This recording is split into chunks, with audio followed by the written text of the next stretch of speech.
want to do a follow-up from last week where I had stepped through the price of gas and the projection to charge EV people $1,000 a year for registration. So I have here from the Chicago Tribune. It turns out that they did not go for $1,000. Instead, they brought it down to a less price gouging $248. They've cut it back from an outrageous number to a smaller outrageous number.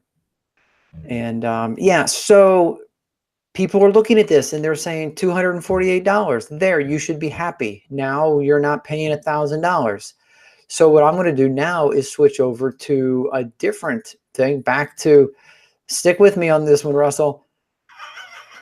So for those of you who don't know, Russell hates spreadsheets. And every time I pull out a spreadsheet, he's like, dude, seriously, with the spreadsheets? I don't hate spreadsheets, actually. I like them. Okay. Just not as much as you. All right. It is true, for the record, sometimes when I can't sleep at night, I get up and make spreadsheets. Oh my gosh. No. You have no idea. You have no idea is all I'm going to say. Yeah. No.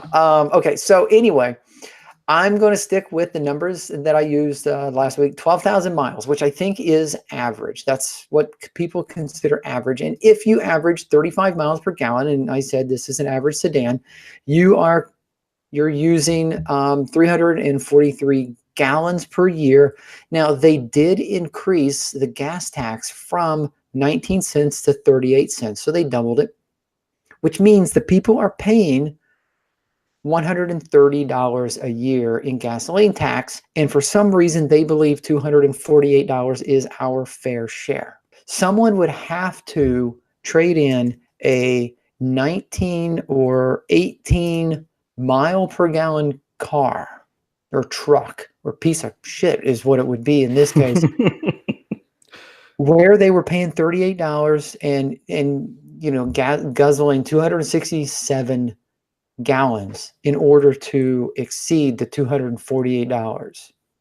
Not a lot of people are trading in 18 mile per gallon vehicles to go full EV. Not in my experience, from what I've seen. You may have seen others anecdotally, but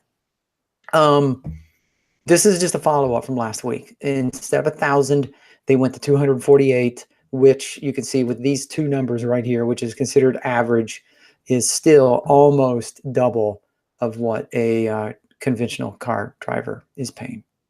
So, Tony, is this a bait and switch by the government of Illinois?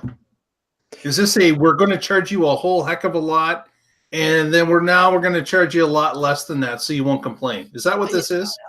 Sometimes it feels like that, and this is not the first time that they've come out with outrageous expectations, freak people out, and then lower down. And let's face it, gasoline prices have kind of done the same thing over the years. Gasoline prices, they inch up, they inch up, they inch up, and everybody's just screaming about how high they are. And then they drop them 50 cents, and everyone's like, oh, that's so much better. Like, no, it's not. It's still higher than it was a year ago. It just feels better compared to where you were. They just set a new bar for pain and then loosened the vice a little and convinced you that feels good.